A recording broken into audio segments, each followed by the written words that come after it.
Hey everyone, this is James LaBrie from Dream Theater, and you're watching MULATSCHAG, the only TV you need. 2011, you got your first Grammy nomination for On the Back of an Angel. Yeah. Of Angels. Of Angels, yes. Yeah. I mean, after 20 years of making music, I mean, what does that mean?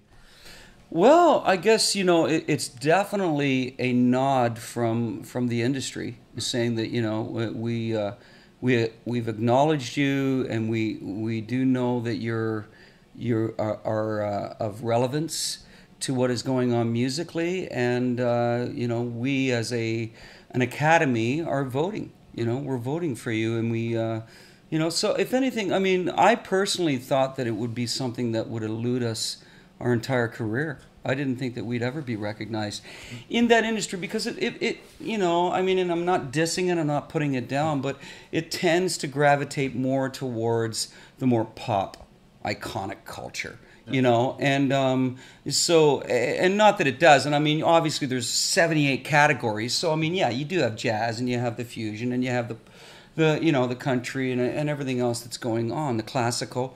But it was just something that I thought, just due to the nature of our music being epic, driven, and very diverse and eclectic, that it was just something that we would be overlooked. So it was great.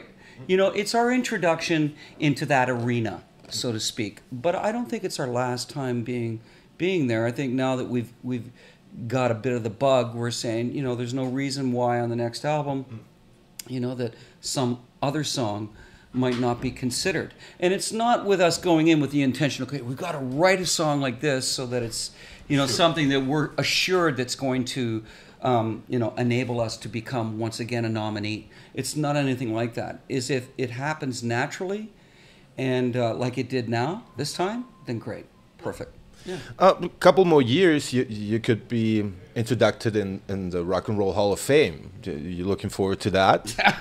Well, when that day comes, yeah, I'm sure I'll be thrilled, and you know, it would be an honor. I was hoping that's not going to happen for at least another 10 years. But you know, I mean, just the fact that we've had such an elongated career. You know, we've been very fortunate to be doing this 20 years plus, and still thoroughly enjoying it. We've had a very big, you know, transitional period in the last year and a half with a new drummer. But I think, if anything, it's put the band up onto a new resurgence of energy and spirit, and I think that we've really upped our game because of it. And it's a whole new beginning for us, a whole new chapter. So I think everything is just really in a good spot for Dream Theater right now, and we're all feeling this incredible camaraderie, this great positive energy, and we're riding it, and we're going to ride it as long as we possibly can. Speaking of live shows, that has changed too. I mean, like, people weren't used to having a support band with Dream Theater. Yeah. Well, we've been doing that for, you know, for the last few tours, even more than that, where we've been taking out support acts. It's been quite a while since we've done an evening with, and we keep, you know, bouncing that around. You know, do we want to do that again at some point in the near future? Do we want to wait? I think at this point we're still saying, let's wait. You know, like, I mean, obviously it's just going to happen at some point where it's going to make absolute perfect sense to do the evening with once again.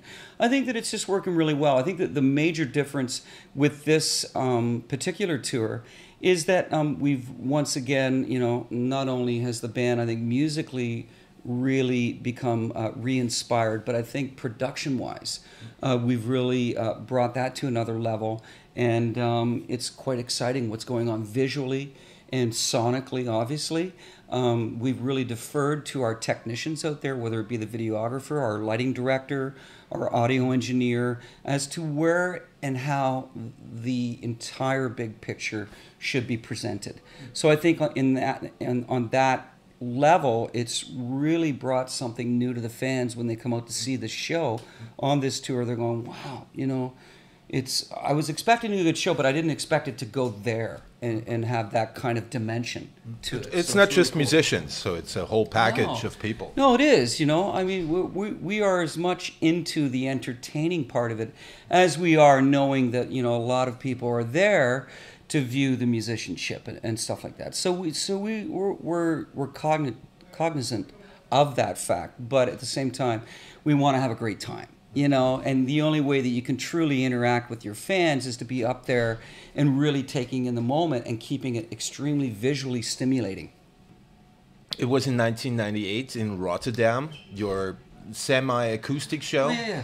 Are there any plans on doing that again? I mean that's another discussion that we keep exactly. having. You know, hey guys, when do you think, you know, maybe it's been so long, it's been 14 years since we did any kind of an acoustic environment, you know, where it's just strictly that. And I think, once again, just like the Evening With, I think there will come a time when it is so blatantly obvious to us that now is the time to do that. For this tour, no, it's not going to happen. I can guarantee you that it won't happen. For the next world tour, I don't know. It's way too early to say, but that could at some point definitely be an option. Yeah. Well, it also has to do, I guess, with, you know, new technologies of filming. You know, you could do a 3D show or whatever. Sure. You know. Yeah, and you know that is actually something that we are discussing, another DVD. So we are, at some point, we're hoping on this world tour, which we hope will wrap up by September. And hoping is, and I'm not saying that I'm sick of it. I'm just saying that by that time we will have been out for 14 months touring. So I think at that point we've really taken it as far as we comfortably feel that we need to take this particular cycle with the promotion and the support of a Dramatic Turn of Events disc. But at the same time, so within the next 3 or 4 months, that is definitely something that we are focusing on right now, and we're discussing how we want the next DVD to look, to unfold, to bring it somewhere different than what we've previously done. And I think, you know, some of the ideas that we're tossing around right now, I think it's going to make for a very exciting DVD. Yeah. Being on tour that long, how do you stay in contact with your family, your loved ones, your 2 kids? Yeah, well, Skype. Skype is a great thing, you know. So I do it that way, texting, emailing, you know, talking on the phone. It's just as much as I possibly can every day, I like to touch base with home. That's what keeps it balanced. At times they do come out. It's a little more difficult during the school cycle because, I mean, my kids are in school, so we're not going to just pull them out, you know, anytime we feel, because it's just it's not, it doesn't make any sense. So, you know, normally anyone's family are usually out when we're touring during the summer. That's when they're off. That's when they've got the time, and that's when it just it seems to coincide. And they can learn. Absolutely, they can. You know, and I think it's an amazing experience for them to come out and be in a different city every night, to see all these different cultural influences from around the world. I think it's very enriching. Definitely, I think it helps for the person themselves to build, you know, and to grow. Yeah. Your son Chance is playing drums, just like you did when you were a kid. He started on the. He's been dabbling in the drums, I should say. He's more into the guitar actually, and now he's getting into the whole thing where he's really getting into dubstep mixing. So he's really into Skrillex and Mutrix and some of these other guys that are going out there. I think this guy Porter, I can't remember his name, but anyways. But he's into that right now, so he's getting a whole setup where he's doing these kind of mixes, and it's really cool, actually. And, you know, I just told him, I said, you need to find your own niche. You need to be original. You can't sound like the rest of them, or you're just a copycat. So it's cool that you're getting into this, and you need to cultivate it, you know. And the only way you can do that is by just constantly sticking with it. But it's cool. And my daughter sings. She studies with a vocal coach that I studied with, Victoria Thompson, and she's doing really well. She has I mean, I'm biased, right? But I truly feel that I can be, you know, objective in my you know, my observation of her as a vocalist, and I think she has a beautiful voice. Yeah. Oh well, and you can tell her a lot because you experienced like hell, you know, with your voice. I've experienced hell with my voice just because I suffered hematoma in 1994, and I went through at least 8 to 10 years where it was one day it would cooperate, the next day it said, I don't want to be with you. The next day, okay, maybe I'll give you something. So there were many days and unfortunately several years that you know, I didn't know if I'd ever get my voice back, and you know, contemplating, have I seen the day where, you know, I'll be able to sing into the upper registers and do it convincingly. And now I'm back at that point, and I have been, you know, for a few years now, I think. But even more so on this album and on this tour, it just feels natural, it feels there, and it feels powerful again, which is what it used to be. Yeah. Singing wise, are there any goals for you for the rest of your life, let's say, and singing an opera? Yeah, absolutely. I mean, I definitely want to do Broadway at some point. I don't know when that window of opportunity will avail itself, but I definitely do have to do that before I say, you know, I'm done and I'm going to retire. Also, I think it's just important for me as a vocalist just to be experimenting with the many different sides of my voice, the tonalities and the sounds and the way that I can include inflections and nuances within each and every song that creates a different feel or a different voice. And I think that's something that I think every singer should be striving for, is that you become the ultimate communicator and you utilize your voice in a way that makes it extremely unique and original. So that's my goal, is just to continue to develop and to continue to bring myself into areas that I haven't previously done, you know, or treaded. At Madison Square Garden with a full orchestra. Well, yeah, I mean, all that stuff too. I mean, we did that at Radio City Music Hall in New York, and it was a fabulous experience. But yeah, I think there's still more for us as a band, Dream Theater. You know, I'm in the ultimate situation. I'm in a band that is extremely, their music is eclectic. So there's many different ways and styles that I can sing, just because the music lends itself to that naturally. And so I'm in a very preferred position.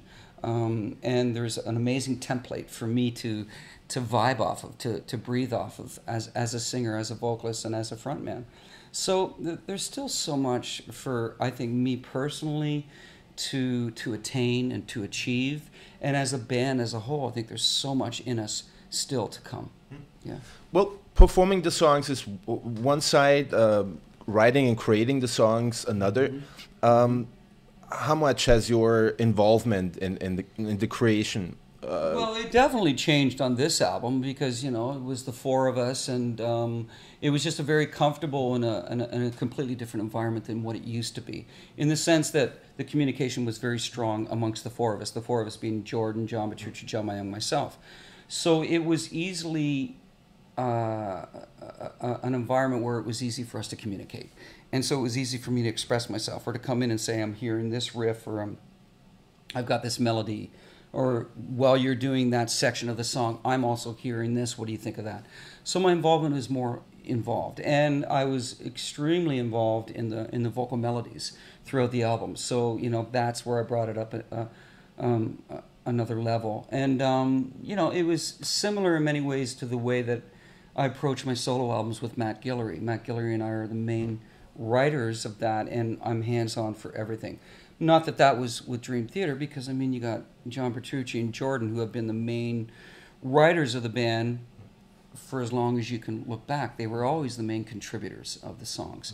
And John Mayung was, you know, always coming in with riffs here and there as well, you know. And if you go back far enough, Kevin Moore was responsible for a lot of the musical compositions, along with John Petrucci once again, who's been a major musical contribution, an integral piece to the sound and the identity of Dream Theater since day one.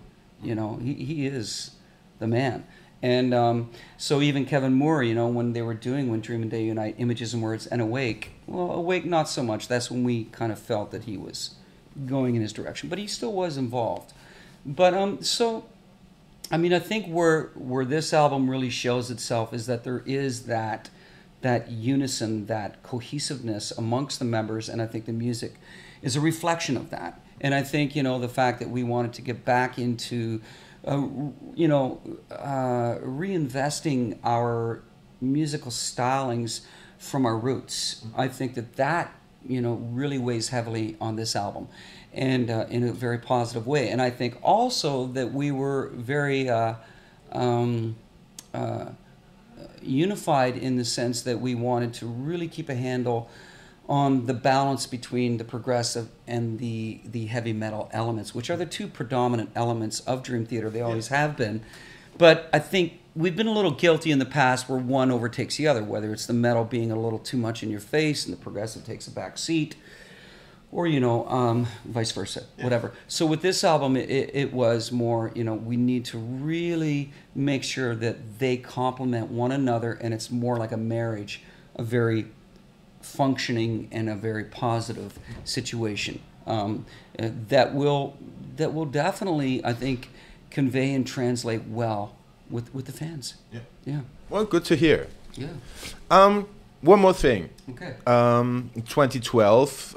Once again, it's the end of the world. You know. I don't buy into that shit. Yeah. I've never bought into that crap. I mean, it's human emotion. It's human paranoia, and it's superstition, and and people can say, but it was written and it was prophesied and all that. It's like, okay, whatever. I just don't. I can't buy into that dogma. You know, it's not for me. So it's like, for you, it's like, come on, you people. You know, it's like we're a couple million years here on the planet. Yeah, I mean, you know what? We're in a galaxy that's 100,000 light years from end to end. You know, we're in a universe that is still infinite. You know, as far as we're concerned. I mean. And somebody's predicting that it's the end of the world, a planet that's been around for, what, 5 billion years? I don't think so. Nah. Could be the end of humanity, but, you know, but I don't believe that. No, it's just not true. It can't be. Yeah. There's still a lot to do. Yeah, absolutely. You know what? I have so much faith in humankind. Because I just feel with technology and that, I think we are going to get a handle on the environment. I think with the internet, there's been an enhanced level of education and of understanding. There's not as much ignorance that goes around the world. I think it's lessened the prejudice around the world. That still exists. Don't get me wrong. And you know, but I think that because people are being able to communicate globally. I think we're seeing that there are so many similarities, no matter where you live on this planet, that there's no reason why we can't be more harmonious. You know, it might sound like, oh yeah, wow, that's a cliche, but seriously, I believe that if we come together, it'll just be a better place for everyone and more fair.